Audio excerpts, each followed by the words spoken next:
Why, hello, everybody. I'm back again to talk about something else. Whoa. Anyways, today's subject is IGN and what they said about Battlefield. Let's have a look.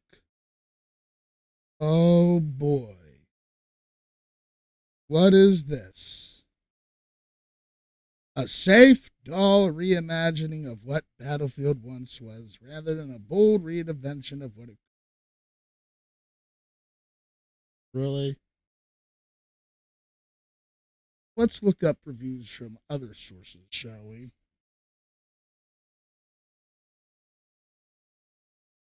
Oh, hmm. What's this? And then you got this. Crazy, huh? Let's watch a video on this. Well, not a video, their video.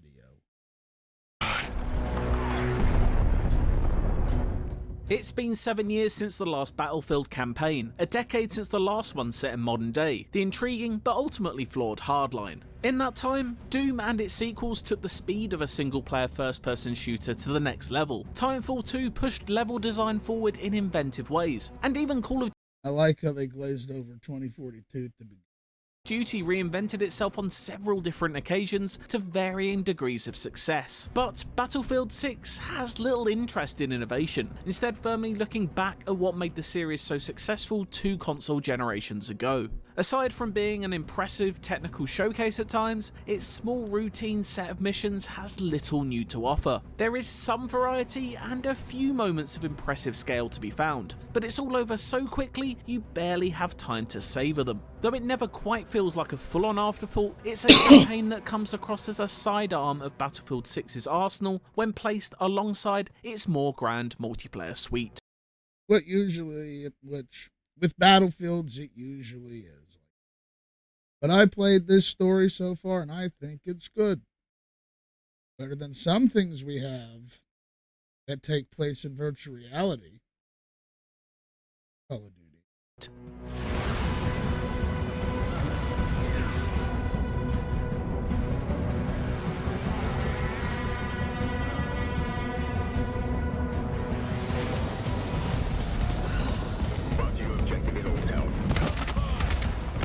Across its 9 missions, Battlefield 6 zips around at furious pace, but I couldn't help but feel that I'd done it all before, albeit at much lower fidelity. It's flashy, but lacking when it comes to genuinely interesting level design, with its great feeling gunplay not supported by what you're actually asked to achieve. On one hand, it makes sense for Battlefield Studios to take this approach and treat the campaign as a training ground for its trademark large-scale online warfare. The pure size and number of enemies that flood the screen in its missions are certainly in conversation with this, but in the other palm, it crushes all hope of progress. Pause this. Why is this dude's PC lagging on this game? Jeez. A thrilling This game was running on piece of shit computers and it's lagging for this IGN. Story that has the chance of stepping out of the shadow cast by those multiplayer modes. That's not to say there aren't splashes of inspiration. A particular highlight was a sequence that takes place on a crumbling New York bridge. It's at least visually interesting, even if it offers no great variance in what it's asking you to do gameplay wise. There's just no one mission that screams out as an all-timer here, even if there are attempts to ape Modern Warfare's clean house, which fails to capture any of the desired tension, or its own version of a Normandy landing as you storm a Gibraltar beach.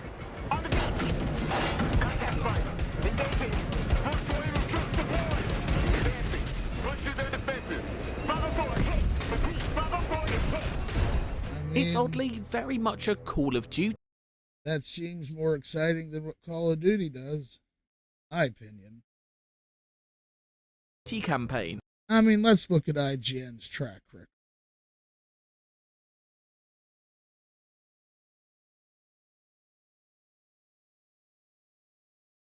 And, you know, there's something I wanted to point out in this. And moving character writing. And you know what? Let's add insult to injury. Let's look up Dragon.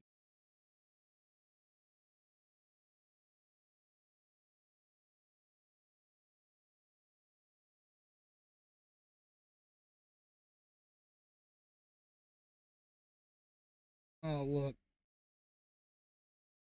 And of course, the usual suspects, but oh, look.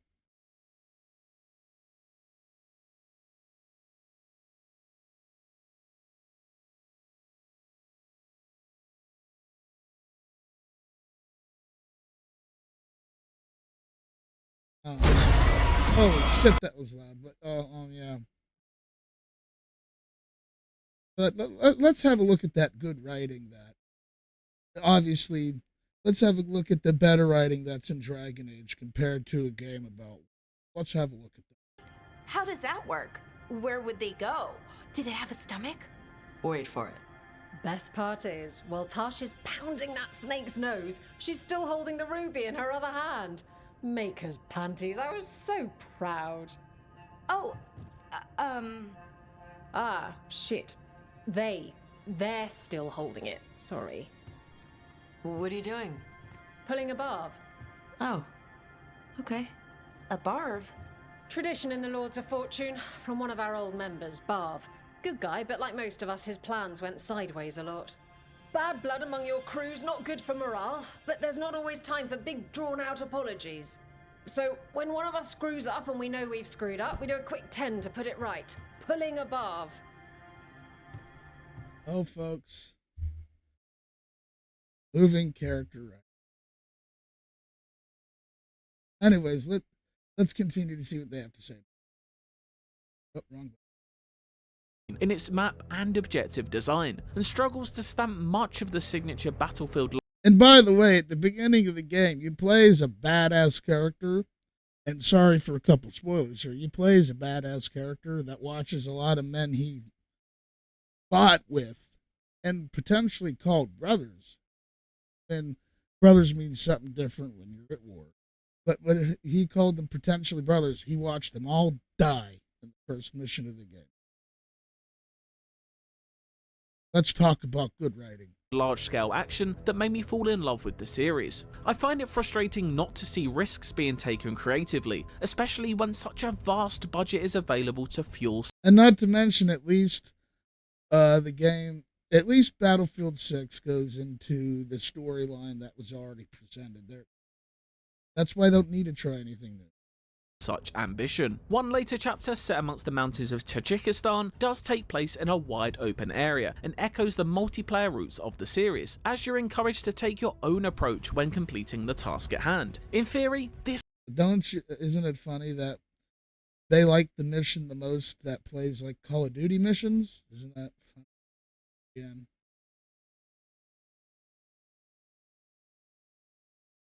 Imagine this is Call of Duty. This could be exciting, with all manner of airborne and ground vehicles ready to be controlled at your fingertips, and a vast library of weaponry and gadgets to get. And I'm not saying that it's a bad mission at all. I'm just saying, of course, IGN likes this one. Gear up with. In practice, it presents as more of a thin veneer of choice, rather than drastically different ways to tackle objectives, with the range of tools at your disposal kept frustratingly limited. You're given a drone to play with and a choice of ATVs and armoured trucks to drive, but little beyond that. I'm just not a fan of this larger map approach when it comes to first-person shooter campaigns, much preferring an authored hand-to-level design, rather than being handed a box of crayons to make my own fun with. Set, ready to detonate! Honestly, I think there was a mission in Battlefield.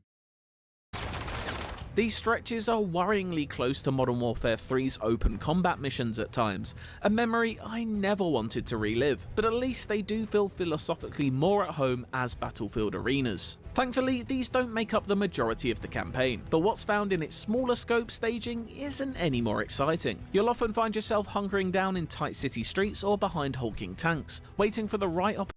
And you know, this review is so hypocritical. He literally said, didn't he say he liked that mission and then now he's saying the cool missions are the. He said he didn't like it to be. No wonder I'm.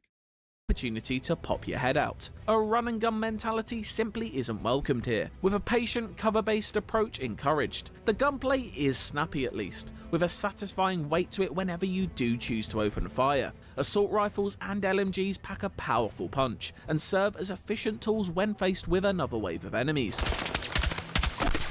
Target above neutralized!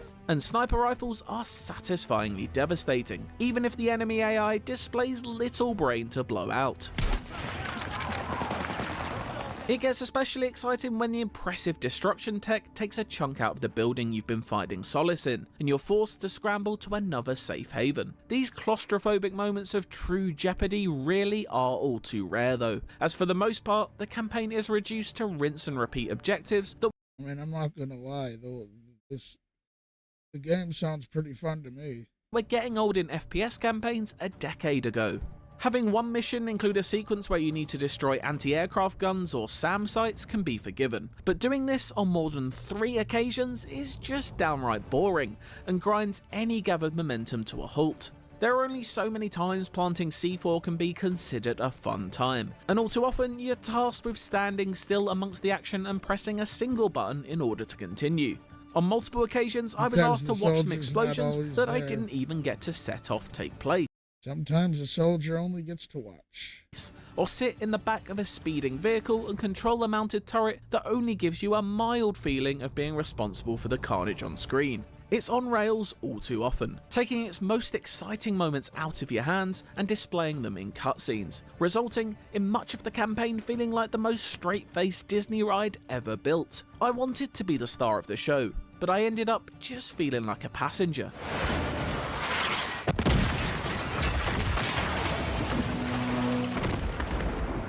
An early mission that takes you through an abandoned World War II tunnel network turned museum to the decades-old war serves as an unfortunate symbol for the campaign as a whole, a relic of first-person shooter design dressed up in a new guise.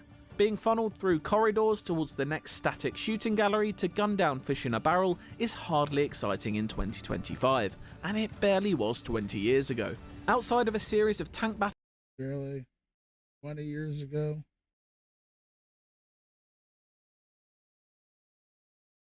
Does this person not know math?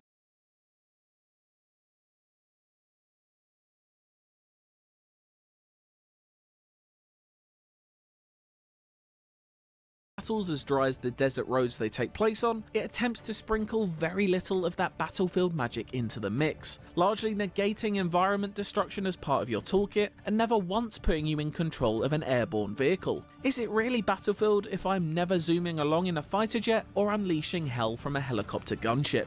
But wait, I thought you said you wanted something different. There is a slight glimmer of tactical ops magic to be seen, as you can call on your squad mates to activate their personalised skills to help you in a fight. They each come packed with their own multiplayer class flavoured abilities, such as Gecko, the recon specialist being able to tag targets, which, admittedly, does make certain situations ridiculously easy, as every enemy in the area is revealed to you instantly. Gecko, need your eyes ahead. On it. Got 6 targets in my sight. Ultimately though, each member ends up playing practically the same and feels like another missed opportunity to add a dash of variety into the mix. They each fall under the banner of an expert marine raider squad called Dagger 1-3, an unfittingly sharp name for such a dull bunch. On the whole, they're a fairly cookie-cutter military unit who love nothing more than getting their boots on the ground. Isn't that every military unit? And shouting, with memorable character moments near non-existent. The performances and the shells of humans they inhabit are wholly forgettable, barely coming across as fully formed, and it's hard to detect any sort of emotion even when one of their own falls in the line of fire. They're gone, Martinez. Nuance is hardly the Go to war, my guy. Come back and tell me how much emotion you have. name of the game when it comes to Battlefield 6's campaign though, and its story centered on taking down. Sometimes in these situations that this game presents, you just gotta deal with it. A rogue private military force called Pax Armata, ironically Latin for armed peace, proves to be anything but a peaceful one. You're breaking protocol. You're never to contact me in person. I taught you both too They're well. coming for you. Who? Pax. It's a fairly straightforward affair that doesn't leave too much room for interpretation. For a military shooter about the collapse of NATO, it's all oddly apolitical in its presentation, and as such, It feels like it has nothing of real substance to say. It's safe and, as a result, largely uninteresting. At least Call of Duty has attempted to take on subjects such as chemical warfare and terrorism, even if they've ultimately been misguided efforts that come across as antithetical to its larger message. It's not easy to present such important themes delicately, so I can understand. I mean, at the beginning of the game, PAX attacks an American military base unprovoked. I mean, shit, in the trailer, they attacked New York City unprovoked. Isn't that a war crime? Somewhat. Why Battlefield Studios may have felt like trying to fire and catch a bullet laced with hot button issues may have been a risk not worth taking when it could simply choose not to pull the trigger at all. It just means that it doesn't have anything to say on a global or personal level, and all feels a little hollow as a result. It's a far cry from when the series did So you wanted more politics in the story. Okay, I get it. tell some engaging tales through the eyes of fun characters in its Bad Company days. I did also fall victim to a few annoying little glitches on the way, such as my character zipping across the screen involuntarily, fuzzy textures popping in, and occasional bullets aimed right at enemy heads, leaving zero impact. That's just Battlefield. But on the whole, there's no denying that it looks and sounds very impressive, with spectacular explosions peppering skylines and gunfire whizzing and cutting through smoke and debris as mayhem ensues around you with regularity. I just wish there was a little more substance hiding behind it all. Let's listen to At this 9 bum's missions verdict. and just 5 hours, Battlefield 6's campaign's flame doesn't burn for long, and it doesn't burn particularly bright in that time either. Good game doesn't need to be a long game. It's a staggering spectacle to behold at times, and a treat for the ears at others. But when it comes to mission design and an engaging like plot, this it guy's fails dumb, to dude. deliver at all. Dumb. A quick afternoon of fun, Dumb. it's a This safe guy's reimagining of what Battlefield once was. But far from a bold reinvention of what it could, and maybe should, be now. Mediocre. Executive Reviews Editor Tom Marks here with Simon Cardy, our reviewer for the campaign of Battlefield 6. Cardy has done a bunch of shooters for us before, most notably a lot of the recent Call of Duty Look at this campaigns, fucking so Black Ops 6 and Modern fat Warfare, Tubular. Vanguard before that. You'll also be reviewing the campaign for Black Ops 7 in a month or two. If he makes And that then review good, also, we're you know, gonna other have to types look of shooters, back, Suicide aren't we? Squad, Overwatch, And then talk Marvel some Rivals, that sort of space. But let's talk about this one. It's been a while since the last Battlefield, so why'd you wanna review this one? I think mainly because there is kind of this ongoing, it's been a debate for decades, but it's kind of re-emerged as Call of Duty versus Battlefield debate, and I thought, not that it's my job to decide who reviews things, but I thought it would make sense if I'm reviewing it onto when we talk more games like this, right? Because I don't want to hear go why to a you're Doom reviewing or a this game. Wolfenstein. Like, that is where you're going to get your first-person shooter campaigns of, real, authored design. Right, dude, I don't quality. care about your personal at the end of shit. that one as well. I just Or if you want wanted a to different review. kind of shooter, more. Well, anyways, guys, that's what the wonderful world of IGN has to say about, in my opinion, a great game. And looking at other reviews, well,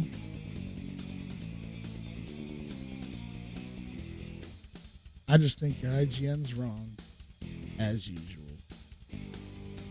Like and subscribe.